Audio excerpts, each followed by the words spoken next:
Mejorar la eficiencia administrativa e incrementar la seguridad jurídica. Estos son los principales objetivos de la Ley 39/2015 de procedimiento administrativo común aprobada por el Parlamento español.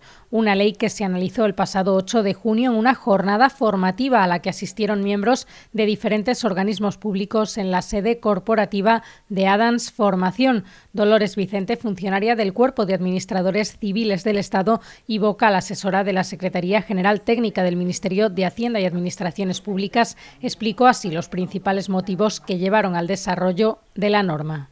Es decir, lograr que las administraciones sean más eficientes en su funcionamiento, que el procedimiento administrativo reduzca cargas administrativas, que tenga un funcionamiento electrónico y que, por tanto, contribuya a un objetivo general que había, que era el de mejorar la competitividad de la economía. Y es que detrás de la Ley 39/2015 hay razones tanto jurídicas como económicas. Si analizamos las reformas administrativas de los últimos 20 años del conjunto de Estados europeos, en todos ellos tienen un mínimo común denominador, y es que todas las reformas administrativas profundas se han acometido en coyunturas de crisis económica, donde la priorización de los objetivos de consolidación fiscal pues resultaba, el foco o el centro de atención de las políticas públicas. En el caso de España no ha sido distinto, comparte también ese mínimo común denominador, y precisamente ha sido también en una coyuntura de priorización de objetivos de consolidación fiscal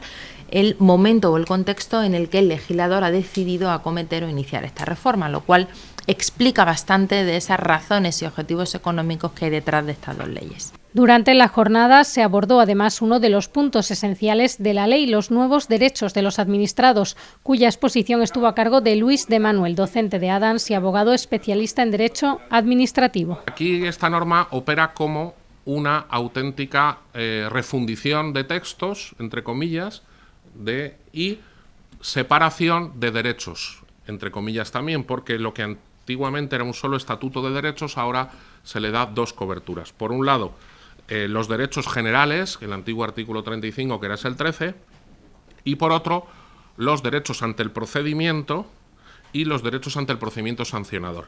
De Manuel insistió en la tramitación electrónica, que debe constituir la actuación habitual de todas las administraciones. Yo los llamo los derechos electrónicos.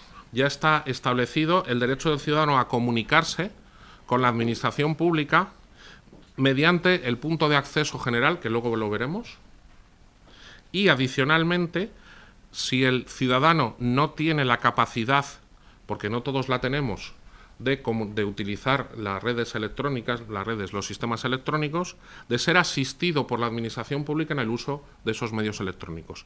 Pensamos en personas que no tienen, por edad, por circunstancias personales o incluso por querencia, no tienen conexión a Internet, así de claro, o no saben utilizar una tablet.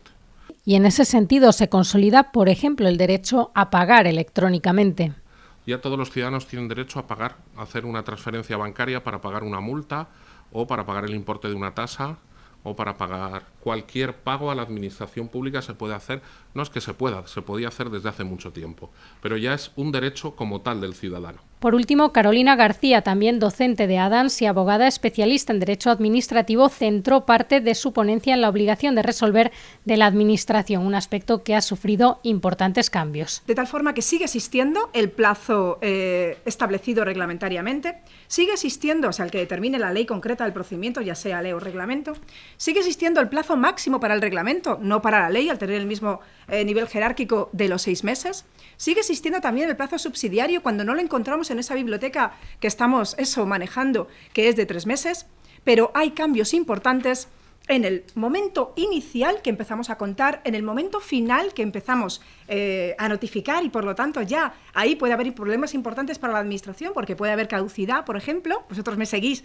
con el tema de la caducidad en procedimientos de oficio, y sobre todo en lo que yo llamo tiempos muertos de baloncesto. Es decir, pita el árbitro, se suspende el plazo, pita de nuevo, se reanuda el tiempo. Eso antes, para mi gusto, estaba muy mezclado. Estaba en 5 puntos genéricos, que no te decía si puede o debe, sino que te lo mezclaba todo. De tal forma que a mí, sinceramente, me apetece más una ley que determine claramente al funcionario lo que tiene que hacer, debe, más bien que puede, pero al menos que clarifique las dos posibilidades, el deber y el poder. En los procedimientos iniciados a instancia de parte, la no resolución en plazo supone silencio administrativo positivo, salvo que se determine lo contrario, es decir, será necesario atender también excepciones que no son pocas. Nos clarifica los términos, nos dice que el certificado del silencio lo tenemos que emitir nosotros, de oficio, en la Administración Pública, y también nos comenta, nos establece la ley el tema del silencio más casos de negativo y del tema del doble silencio con la alzada, que ya no opera siempre y no afecta a esos casos en que nos ha dicho negativo en primera instancia.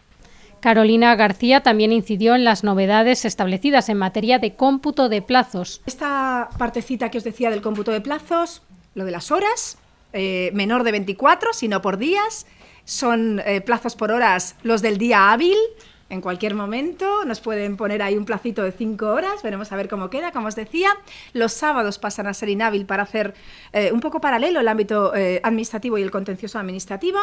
Y luego el tema del cómputo por meses, que ya por fin queda claro el día del vencimiento cuál es. El día inicial estaba más o menos claro para todo el mundo.